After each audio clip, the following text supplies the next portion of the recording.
रउआ लोगन के हाथ जोड़ के प्रणाम करतनी, गोर लगतनी। आज के गीत जो लेकर आइल बानी बहुत सुंदर बा। सुनम लोग, पूरा के पूरा सुनम लोग, तब गाना समझ में आई। ससुराल में कितना दुख मिलेला आ नैहर में कितना सुख मिलेला। इ त किस्मत की बात बा। केहू के दुख केहू के सुख मिलेला। का कहतरी सुनी लोगन। नैहरे के फट गइल साड़ी, भैया तोहर रहिया निहारी।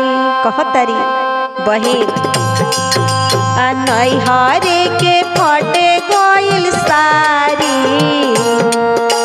भैया तोहर रहिया निहारी, भैया तोहर रहिया निहारी।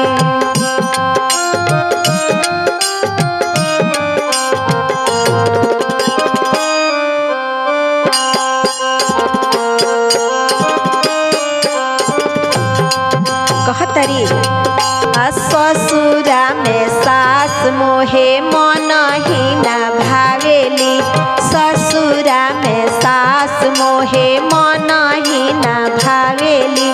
नैहरे में माई बड़ी प्यारी, भैया तोहर रहिया निहारी, नैहरे में माई बड़ी प्यारी। भैया तोहर रहिया निहारी, भैया तोहर रहिया निहारी, भैया तोहर रहिया निहारी।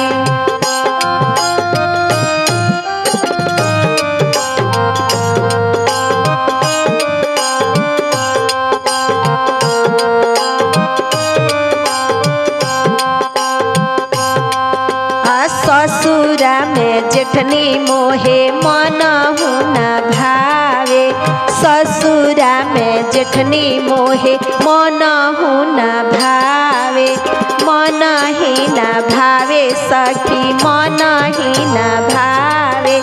नैहरे में भाभी बड़ी प्यारी, ये भैया तोहर रहिया निहारी, नैहरे में भाभी बड़ी प्यारी। ए भैया तोहर रहिया निहारी।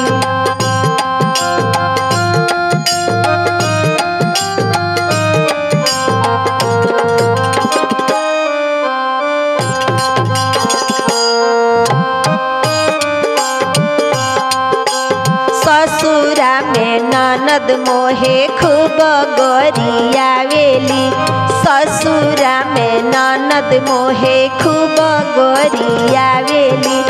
नैहरे में बहिना हमरो प्यारी, ए भैया तोहर रहिया निहारी, आ नैहरे में बहिना हमरो प्यारी।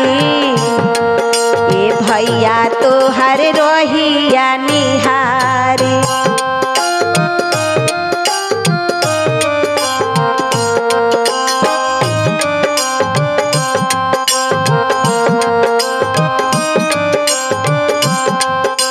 ससुरा में लोगे हमें मन हुना भावेला, ससुरा में लोगे हमें मन नहीं भावेला, मन नहीं भावेला हो, मन नहीं भावेला। आ नैहरे के सखिया बड़ी प्यारी, ए भैया तोहर रहिया निहारी, आ नैहरे में सखिया बड़ी प्यारी। ए भैया तोहर रहिया निहारी, भैया तोहर रहिया निहारी। नैहरे के फट गइल साड़ी, नैहरे के फट गइल साड़ी। ए भैया तोहर रहिया निहारी, भैया तोहर रहिया निहारी।